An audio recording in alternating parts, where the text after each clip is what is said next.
Hello everybody, Average Gamer here, and welcome to a quick little video of, well, Steel Battalion, Normandy 44. What you're seeing here is a playthrough of a game I played earlier, hence why there's no actual gameplay in the background, or gameplay audio in the background. Just me kind of, just playing, goofing around and all that stuff. So what I want to do is I want to talk about the game itself, how it is and how it plays and how it felt and all that stuff. And I have to admit, it's very good. The recon mechanic I liked, where the fact that your recon units don't actually give away their positions. Like they actually can go into territories. Like I've got a scout right here, where he's in their territory, but you can see here that he's actually not capturing groups and stuff like that. So I like that. Overall, very, very good. It feels like it's a very good meld between Ruse and Wargame.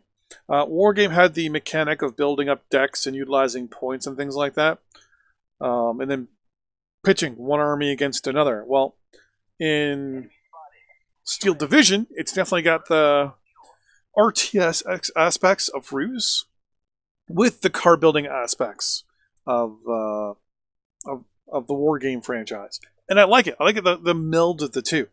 I like the recon mechanics, where recon units don't actually capture territory. They basically can just spot. As you can actually see here, spotting works the same way as it does in all the games it did before, right? Where your actual line of sight is important. Your AI, though, sometimes really doesn't do the smartest things, but I have everything on very, very easy, so I don't expect them to do the most smartest things in the world right now. But overall, I like the game. I like the mechanic of having to being able to, I should say, order your units to slowly move up, capture territories, capture choke points, get into fortified. Well, I wouldn't say fortified areas, but fortified location, or like kind of get into an area.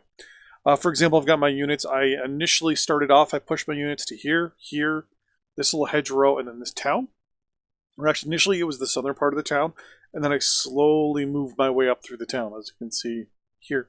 Overall, I like that. I like the aspect of slowly moving along the map. I felt in the Wargame, since it had the areas, like it would have an area over here to capture, then it would have an area here to capture, an area here to capture, an area over here, and areas here and here, for example. I felt that it was too go fight here, go fight there, go fight here, go fight there situation.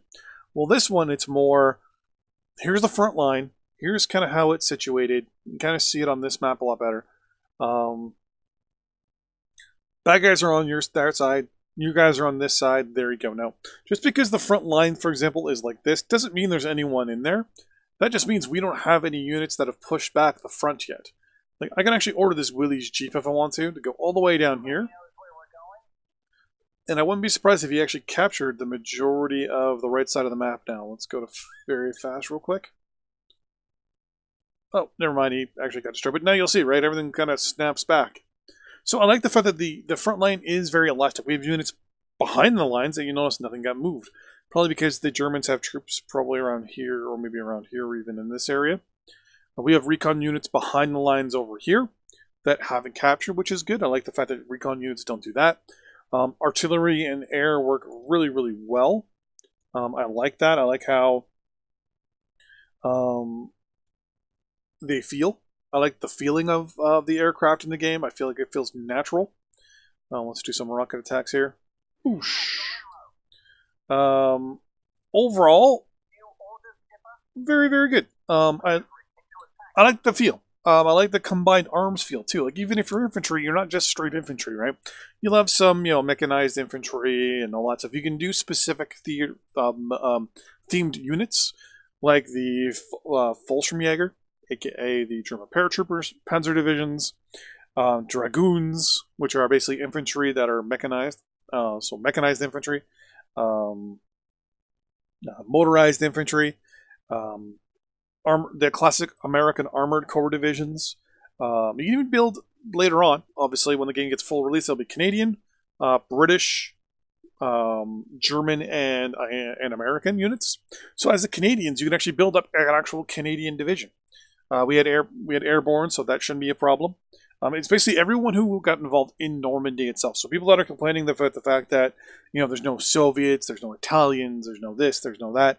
That's because it's all based on Normandy, the invasion of Normandy. Um, and I like it. What I'm actually going to do is I'm going to save the game real quick. I like it. It's very, very, very fun game. But the whole game is based on the card deck system. Let's just surrender for the moment. Basically, the card system on this game is different than it was in Wargame. With Wargame, it was you get X amount of points, and then you utilize those points to build up your force, your units, your groups. And in this one, it's a little different. Here you have a set amount of units. So, for example, an infantry division, an infantry battle group gets 40 for the allies. For the allies, armor gets 36. The Panzer, the 38 units for the infantry, or in this case, para-infantry, for the Germans, and the armor gets 36. Armor's pretty much the same, but infantry is a little off. The way to create one is pretty easy, actually. You just pick what you want. So, do you want an allied armor group? This is an American 3rd Armored Spearhead that's designed off of. I'm realizing that these are all based off of actual, basically, we'll say divisions from the looks of it, from the Normandy campaign. I'm looking forward to trying out a lot of these. I'm hoping to try, my classic Canadian divisions that took place in Normandy. A lot of people don't know this, but the Canadians that attacked towards Caen, I believe, was I think it was Caen that they went through. Actually, were the only Allied unit to actually reach their D-Day Day 1 objective. Not only that, but they actually advanced so quickly against the SS that they actually had to be told by the Americans and the British to slow down, because the Canadian armored units and infantry units were advancing so fast that they were actually going to get outflanked by the SS. While the Americans were fighting mostly against German paratroopers and German armor and German infantry, same with the British, the Canadians were fighting up against the SS divisions. So I'm kind of looking forward to doing some Canadian troops versus SS troops. I'm very excited for it. Hopefully they have the infamous, I think it was the 22nd Canadian 22nd Armored Division that went up against the one of the SS divisions, and it was so bad that neither side actually took prisoners. There's an actual thing showing that some Canadian troops were executed by the SS on D-Day, Day 2, I think. Maybe in Day 2 or maybe in Day 1. And the Canadian forces issued the orders to not take prisoners at that point, if they get at all. And it's one of the kind of the dark moments of the Canadian forces that historians don't like talking about, but the Canadian troops decided, since they were fighting against the SS and the SS were assassinating prisoners of war of Canadians, they decided that they would no longer take prisoners themselves, and were basically wiping out the SS slowly. Which started the fun Canadian divisions versus SS divisions all the way up through the lowlands, and the point where, we pretty much became the Allied version of the SS, because we were really, really bad. But anyways, so I'm looking forward to this game. To be honest with you, the mechanics are amazing. The way the units move on the battlefield feels right. It is beta, so there is some bugs in it, mind you. The deck building feels perfectly fine. It will tell you how many units you can use, and then it will show you generally how much you utilize. So for example, we hit create here. We go into new battle group. We're going to create an infantry division. We select, it shows us not only in group A, or in phase A, we're going to get 85 resource points, I believe a second. In section B, or round B, or phase B, we're going to get 120 a second, and then in phase C, we're going to get 125 a second. It shows us that we can carry a maximum of 4 recon, 3, 6, 7, 8, 9 infantry, 5 tank, support vehicles. We can have 6, no 7. I wish I had a number, just so it would be a lot easier. 6 anti-tank, 6 artillery, 5 anti-air, and 4 air. So if you actually do the math, it's 3, 6, 7, 8, 9, 10, 11, 12, 13, 14, 15, 16, 17, 18, 3, 4, 5, 6, 7, 25, 31, 40, 41, 42, 43. 44 units we theoretically could take. We have autofill. It will actually fill it up for the most part of 40 units. But you'll see here that, for example, we're missing 1 recon. We don't have all our tanks out. We're short 1 anti-tank, 1 anti-air. We're short 1 artillery, but we have some Spitfires and Typhoons. I kind of wish for autofill. There was the ability to kind of tell it what you prioritize, where you prioritized recon, phase A, B, or C. If you want to prioritize one thing over another, like even as an infantry group, I want to prioritize infantry, which I'm going to show you here. So this is my whatever. Let's go to the Armored Corps here. So this is my American Armored Battle Group. You'll notice I actually have, for some reason, no recon, because I may have screwed this up a little bit. But there's supposed to be at least 2 or 3 things of recon in here. I'm going to have to go back and fix it. But the reason, that's the reason why I had no recon, because I was playing with somebody. So what they did was, in their first phase, they actually built it the infantry division.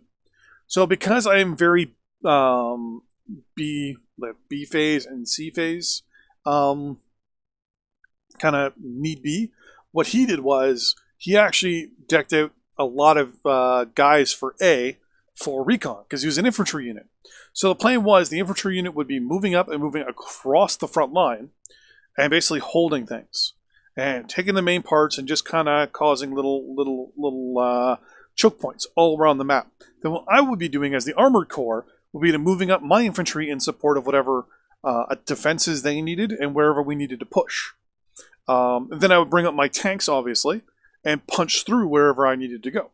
So my level A tanks, or my phase A tanks, which were Stuarts and the Scots, they would move up in defense and support of the infantry and the scouting infantry to basically stop any German units from pushing too far. I would also use my P-51 Mustang and my Grasshopper to scout and shoot down any aircraft in the area as well. So we played to our strengths of me being armor. Armor is more of a phase B, phase C style, while infantry is more style A, or phase A, phase B. So we played to the strengths and weaknesses of both our groups, where I still deploy troops in phase A, like he did, but he obviously deployed way more than I did. So by the time phase B came in, we were both ready to go. I was getting ready to push really hard, and we made our decisions where we were going to go.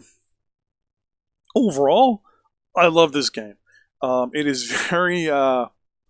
if you want to play it with teamwork, you need to talk to people.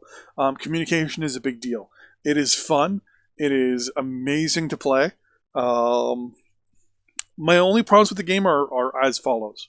The AI doesn't always follow the direct path when you tell it to go somewhere.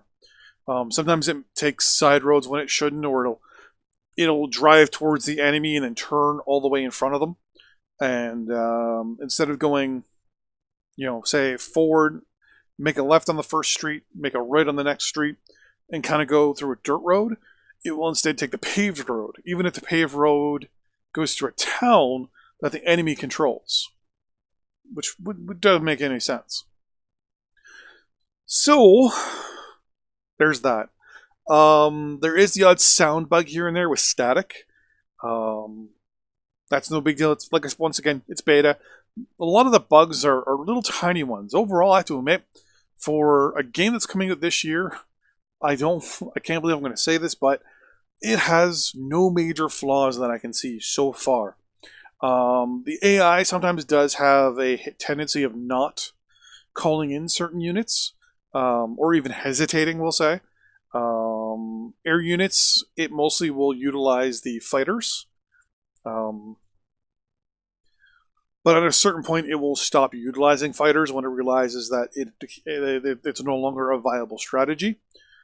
Domination, or total destruction mode, where you to totally wipe out the other unit, I found, never ends. Even if you control 100% of the board.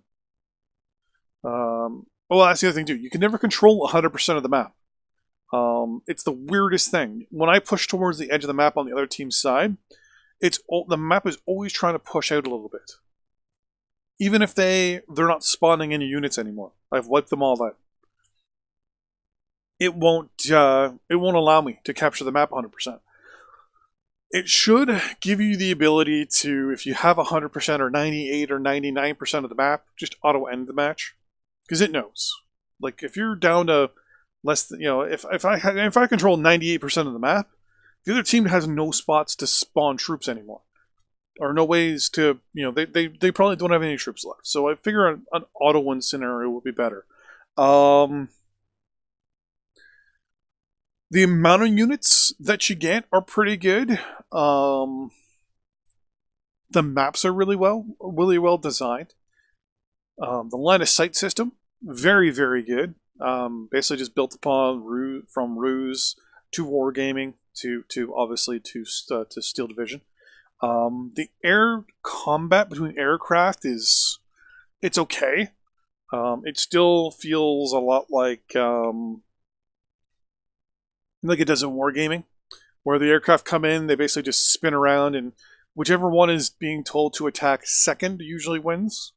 I've noticed. Anti-aircraft systems work really well and look amazing. I don't know if there's a day-night cycle, like if there's night battles or day battles. Kind of hope there is night battles, because those things would look even better. The map itself, with the red and the blue kind of color to it, I kind of wish there was a way to take away the fog of war-esque that sits on there. Maybe just keep the lines themselves, but get rid of that little phase that slowly goes away on the maps. Just two solid lines.